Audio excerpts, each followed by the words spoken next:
Well, hello everyone and welcome to In the Loop. Welcome to Logical Sounds Part 2.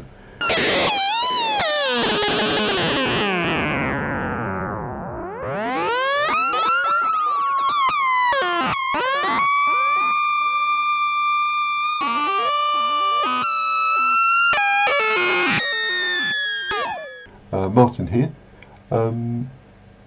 This project has been troublesome to say the least. I've been down some dark alleys. I've walked all over the place. I've been in. I've wandered around in the rain. I've been down some long roads. I've made all sorts of mistakes with the code, but I do finally have some logical sounds for you. There's been some interesting times during the last few weeks. I've had a root canal filling. I've still got a cold. I think I've upset Gareth. I've upset P&P Modular. I put a little bit of Gareth just at the beginning. Kind of, I guess when you hear what I'm going to make at the end, there's some sort of irony about me saying to Gareth I didn't want to pass comment on his sounds, and then you're going to hear mine. I've got into Gavin Forbes.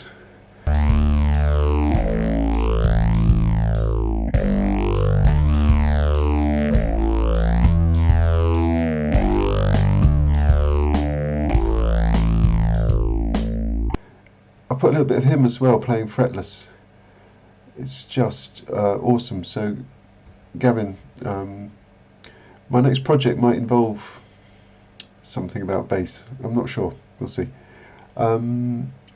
Patrick, I was recording this video, and your video about mending a microphone was actually playing in the background, so it spoilt the introduction. I'll put a link to Gareth P&P Modular. I'll put a link to Patrick below mending his microphone, and I'll put a link to Gavin as well, to his just awesome bass playing below. Please listen to all three people. They're all awesome. Patrick, the mirror surround, I stippled, I sandpapered. I thought the first thing I'd do, I did put a little video on Instagram. I'll put it there, or here, somewhere over there. I put a little video on Instagram, which was just an example of some of the noise that this code makes. But it was more an example of why Christmas tree lights flash.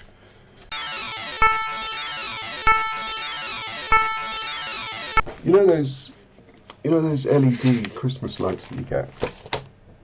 You know, the LED ones that go ding ding ding ding ding ding ding. But some patterns on those LEDs are all about going dim, going bright, going dim and bright. But have you ever noticed when you're looking at those Christmas lights as they go dim and bright like that, they kind of catch your attention out the corner of your eye as they dim? Maybe this is obvious. Maybe what I'm talking about is completely obvious, and you can skip this bit. But having done this project, I've suddenly realised why they do that. There's two ways to dim a light bulb. You can use a variable resistor here, and you can change the resistance here.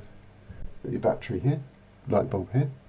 And as you change this resistance, the current flowing through this wire here will go down and the bulb will get less bright. Perfect. Or you can have a switch. And you can press this switch, but like dab it. So as you keep dabbing it, this bulb's going to flash on and off. And if you dab it really fast, but do more on than off, it's going to go slightly dimmer. And then as you do more off than on, it's going to get dimmer and dimmer and dimmer. So that's another way of dimming a light bulb. So I did some maths. If 1 amp is a fully bright bulb, half an amp would be like half bright, I guess. Actually, I think we need to work out the power. So how much power is coming out of the bulb. So if we do half an amp, resistance of this light bulb is 1. So if we add a resistance of 1 amp, resistance of 1 ohm here, so 1 ohm, 1 ohm, then we're going to have half an amp flowing around this circuit. So the bulb is actually going to be achieving, because the voltage across the bulb would also now be half, so we've got half the current, half the voltage. The bulb will actually be a quarter as bright. So we're now only giving out a quarter of a watt. So here we've got 1 watt, here's a quarter of a watt. But this resistor has got to lose the other quarter of a watt. So a quarter of a watt here, quarter of a watt there. So for a quarter the brightness, we've got to also waste another quarter of what you're going to end up with only half the power. So our battery here is going to still go flat at half the rate for only a quarter of the brightness. So if I want half the brightness, then I want half the power. So I did the maths here. Power is current squared times the resistance, and we know the resistance is 1 in this case. Anyway, you do all the maths, you get sort of root halves and stuff. And at the end, if you want to have half a watt coming out of the light bulb, which is half the power, you're going to waste 0.2 of a watt in the resistor. So, if you've got Christmas tree lights, say 30 watts of LEDs, 30 watts of, I mean they're small, but even so, 30 watts, you're going to have to waste 3 watts of energy somewhere, and if you know those little doodlies, we've got one, you know these sort of doodlies, actually to waste 3 watts of heat in there is quite a lot.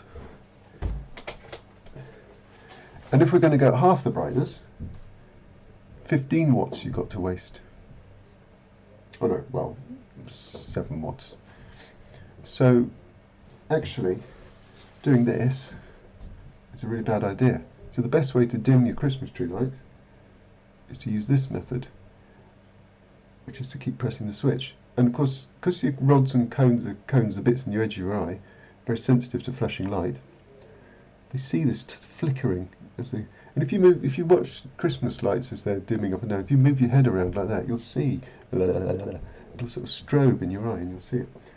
I also discovered, in a minute you'll listen to this, discovered that this is all about pulse width modulation, really, isn't it? You're like modulating the width of the pulse. But my clock in this is a fixed frequency. So in order to modulate the width, I've got to go like 1 on. If you do 1 on and 0 off, then that's full brightness. If you do 1 on, 1 off, which is like a cycle of the clock, you only get to half the you immediately get to half the brightness. And then 1 on, 2 off is a third, quarter, a fifth. So what you miss out on is the bit here between a half and 1. So what you have to add, it's probably too much detail, I'll probably edit this out, but what you have to add is like 10 on, 1 off, 9 on, 1 off, all the way down to 2 on, 1 off. It's all sort of fractions. So you have to add this in here. So this pulse width modulation is quite a hassle, really. But let's look at that, let's listen to that firing order. There's some logic in there, but we'll talk about logic in a minute. But let's listen to the firing order, but then we'll do some pulse width modulation as well, and maybe you can hear some actual logical sounds and what they sound like as we pulse width modulate them.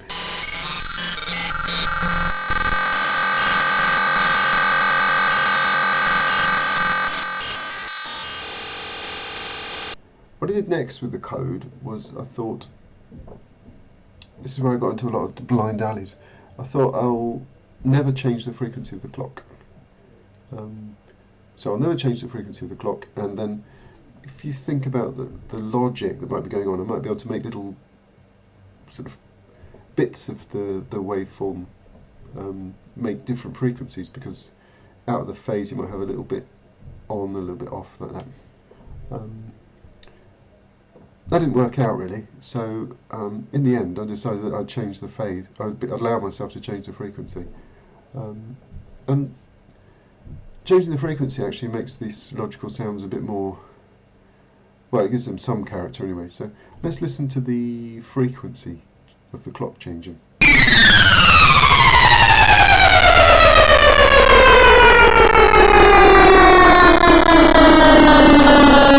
For the next part, I wanted to show you the final thing we can change. So far we've changed the frequency of the clock, we've changed the pulse width modulation. So the final thing that I decided that we could fiddle with is actually the actual logic that creates the left and right channels. So this is where the actual logical sounds comes in. This is where the actual logic of the sound is. So I'll just show you the code for that. So what we have here is 8 different chunks of logic, or 8 different voices.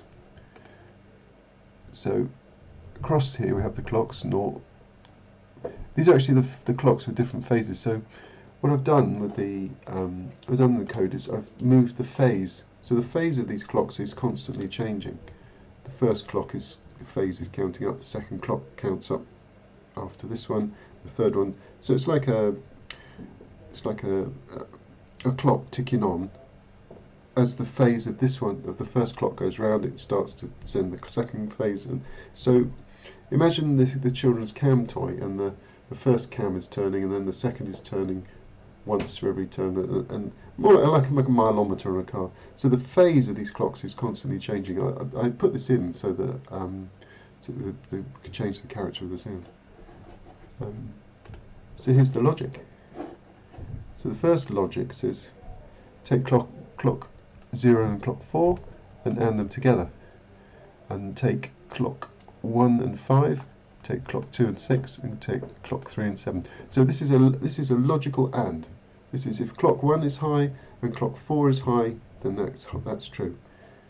But then you OR that with clock 1, and OR that with the AND of clock 1 and clock 5. And then you OR that with the AND of clock 2 and clock 6.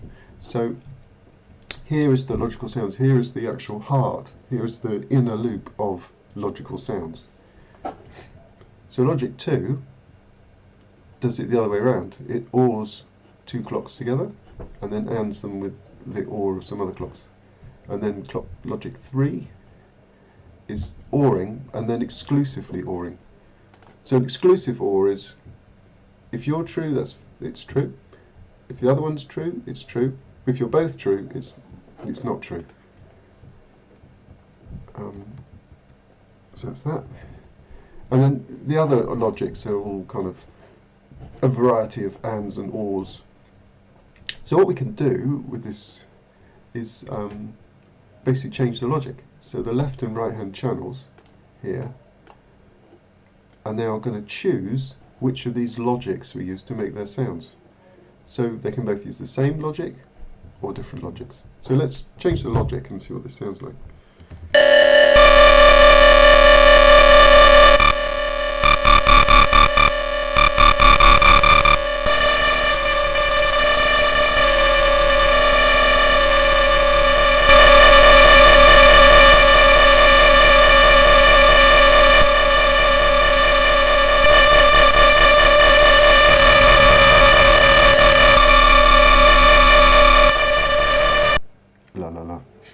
Okay, so it's not very nice to listen to, so what does it look like? We've seen it on the oscilloscope, but I've changed the code now so that we can also look at the actual ones and noughts, the actual square wave. I am pretty tired of listening to square waves. I can watch the square waves go by across the screen. So I've coloured it. If left and right are both If left and right channels are both high, both true, then we get a red.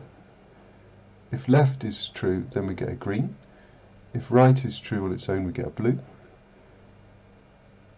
If the signal has been attenuated by the pulse width modulation, i.e. doesn't play when it could have done, then it goes white. And the very last thing is, if both are not true, then we go black. And that actually now is going to draw us a little picture. So let's watch the picture and wrap this one up.